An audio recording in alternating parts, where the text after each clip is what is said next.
para migrar al bus eléctrico se necesita una política de Estado, una política, más que política de gobierno, política de lo que es Estado. Entonces, mientras que no haya una política de Estado, no vamos a poder ir y no vamos a poder migrar hacia el bus eléctrico.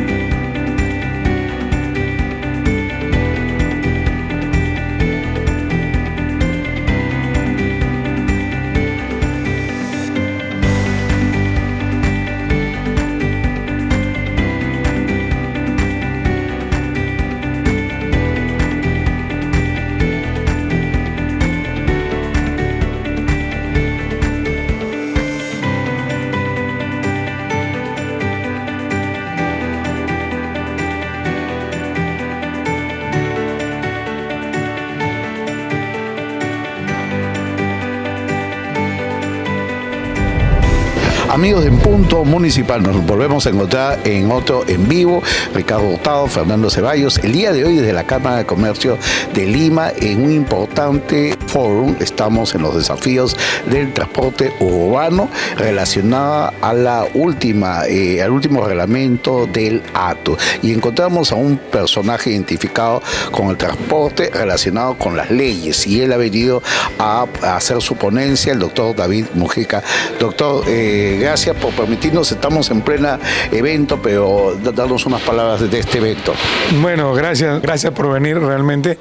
Bien, este evento tiene un fin muy especial, es enmarcar el nuevo reglamento aprobado por la ATU dentro de las necesidades del transporte público.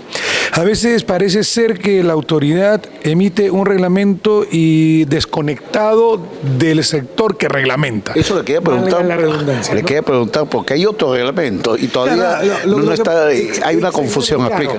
Lo que pasa es lo siguiente, la ATU ha, diríamos, aprobado el reglamento de la disposición transitoria de la ley 31596, el reciente, que se ha aprobado. Pero hay otro reglamento que debió aprobar la ATU que no lo ha aprobado y no sabemos cuándo lo aprobará. Entonces, este es un régimen excepcional que solo establece autorizaciones por 5 años, aun cuando la norma dice que son 10. Entonces, este es un tema que hay que ir analizando, porque hay nuevas condiciones, nuevas propuestas, la autoridad puede cambiar ruta, modificar rutas, recortar rutas, se habla ya de fideicomisos, cajas centralizadas, hablamos también de que, y la pregunta que nos hacemos siempre es, si vamos a renovar, porque un poco que la autoridad lo que creo que todavía sigue viviendo una utopía, en el sentido que se va a poder migrar al bus eléctrico de acá 5 años, 6 años. No, para migrar al bus eléctrico se necesita una política de Estado, una política, más que política de gobierno, política de lo que es Estado. Entonces, mientras que no haya una política de Estado, no vamos a poder ir y no vamos a poder migrar hacia el bus eléctrico. Entonces, ¿qué necesitamos? Fortalecer lo que ya tenemos, GNV. Y si fortalecemos lo que es el GNV, considero que vamos a tener un transporte moderno y menos contaminante. Eso es lo que queremos hoy. Un poco analizar el reglamento en las partes más importantes y decirle al transportista que lo que tiene que hacer es orientarse hacia la autoridad para que la autoridad los escuche y sobre todo que entienda que yo no puedo emitir un reglamento, que yo no puedo gobernar desde mi burbuja. Tengo que gobernar desde la calle y desde la realidad. Les damos a todos ustedes la bienvenida.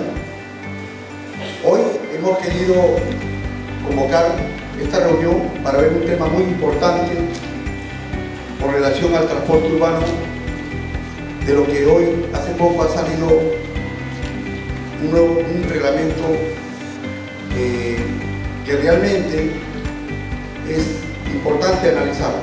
Pero damos la bienvenida a todos ustedes a este segundo foro denominado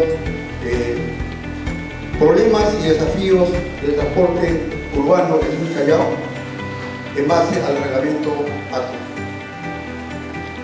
Agradecer a todos ustedes por haber concurrido a esta magna reunión, a los ponentes y panelistas que van a estar presentes, profesionales que insertarán este reglamento. Hace algunos días yo me ponía a pensar que desde el año 2009 venimos peleando por una estabilidad jurídica de 10 años. O sea, se han puesto a pensar en eso. Del año 9 al 2019 han pasado 10 años, estamos en 2023. Entonces llevamos más de 10 años peleando con una estabilidad jurídica que el Decreto Supremo 017-2009 MTC señaló, artículo 53 en ese momento. Hoy 53A1. Entonces, miren tal vez lo contradictorio de toda esta situación. A 2023 ya podríamos haber llegado más consolidados, empresarialmente hablando, con una estabilidad jurídica de por lo menos 10 años. ¿Y por qué le decimos, y por qué yo les digo que espero que ustedes me acompañen en el razonamiento? Porque todos sabemos que gracias a la ley 31596, la autoridad dictó este reglamento del régimen extraordinario, señalando que las autorizaciones para el servicio del transporte público son por 5 años, que se pueden ampliar, que puede haber una ampliación, y el mismo reglamento, ya lo tocaremos, es el artículo 13, dice que puede ser hasta un máximo de 14 años. Pero ojo, aquí viene la cuestión, tienes que migrar a GNB o tienes que migrar a bus eléctrico. Entonces, el tema es bastante claro, si ya tienes o si no tienes, migra. Pero algo que me llamó la atención de este reglamento es que ya no contemplan al vehículo diésel como un vehículo apto para el transporte público. O sea, el vehículo diésel prácticamente tiene que ser descartado, diríamos, si uno quiere una autorización mayor.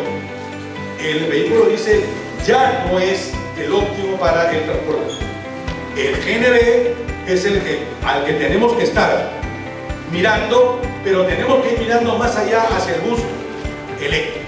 Usted ha sido muy explícito en el análisis del reglamento y una de las cosas que yo he tomado mucho hincapié ha sido en este tema que de alguna manera asusta, porque se está hablando de que los transportistas que tienen sus unidades a diésel ya no están contemplados en este tema, y de alguna manera esto, usted ha advertido este tema, que es bueno advertirlo.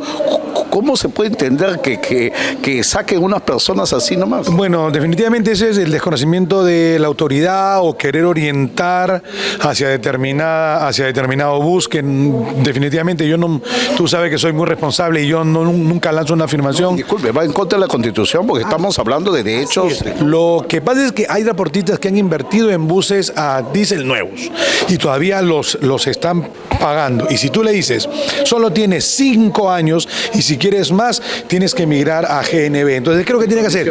Tiene que haber una conversión del bus a diésel a GNB, lo cual son $40,000 o $45,000 más. Entonces, ahí viene una inversión adicional si quieres mantenerte en el sector. Ahora, hay un proyecto de ley, como lo señalé, en el sentido que se quiere modificar la disposición transitoria de la ley 31596 para, en vez de hablar de cero contaminantes, hablar de buses con menor emisión. Entonces, yo creo que esto es importante porque hay buses diésel que son menos contaminantes. Entonces, démosle la oportunidad al transportista que ha invertido en lo que es diésel, que continúe y que migre en el tiempo, pero después de la vida útil de ese carro, que son 20 años, ¿no?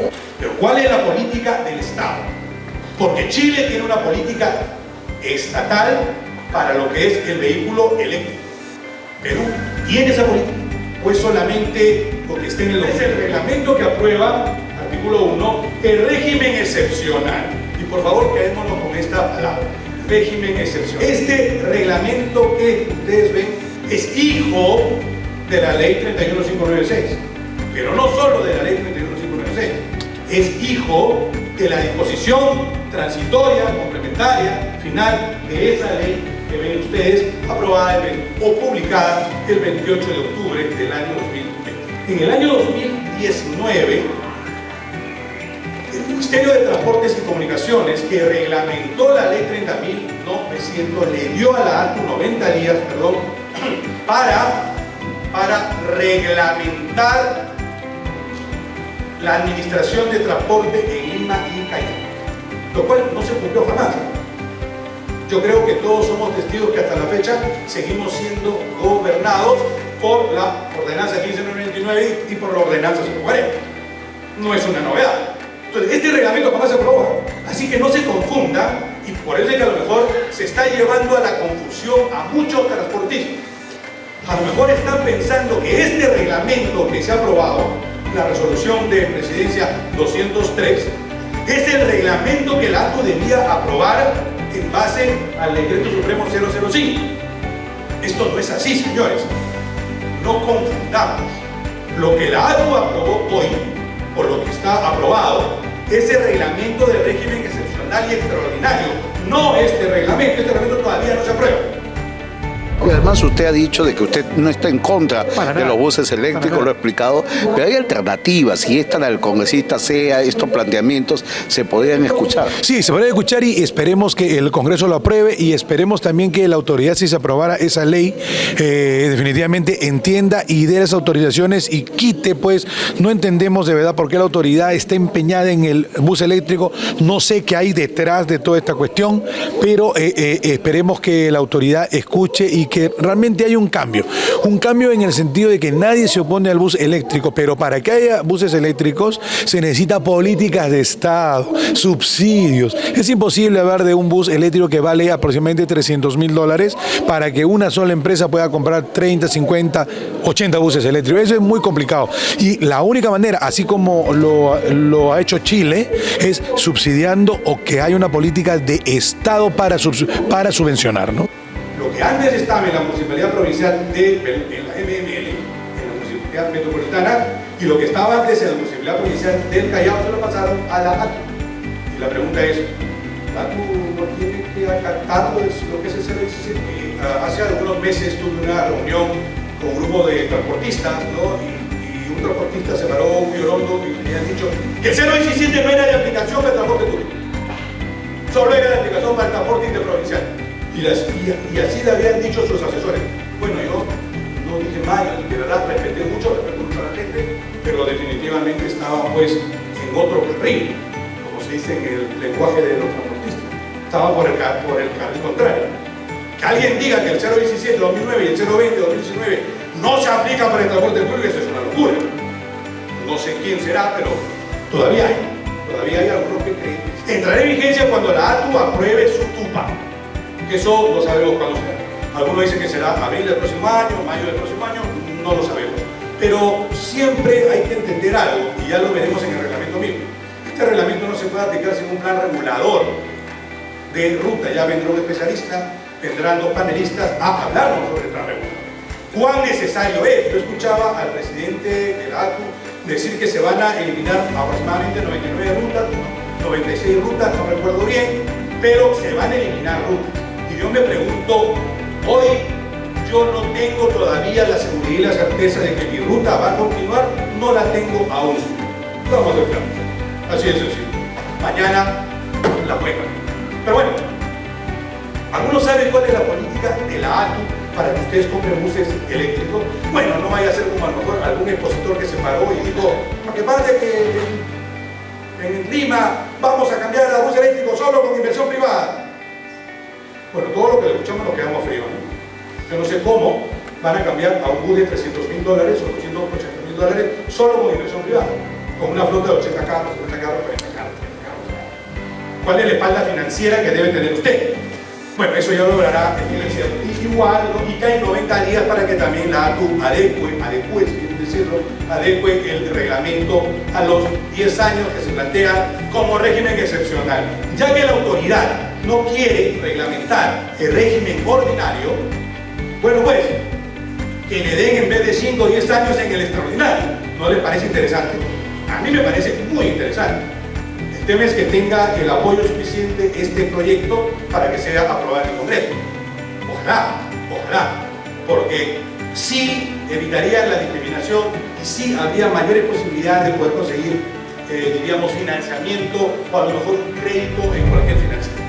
¿Qué ha pasado con tu falta de asesoramiento? Pero yo quiero felicitarlo, doctor, porque el día de hoy ha habido una cátedra con su exposición. Y eso es importante que los transportistas y todo el público relacionado con este tema conozcan, se involucren en estos temas, porque a veces las leyes son confusas, aburridas, pero sí, hay que conocer. Confusas, aburridas, pero necesarias. Como se diría, las leyes están en todo. Hasta para comprar una cebolla hay una ley, porque tienes que pagar IGB y el IGB está en la ley. Entonces, las leyes leyes están en todo lado, en todo el Perú, y me hace recordar un poco, tú sabes que a mí me encanta pues el cine, y me hace...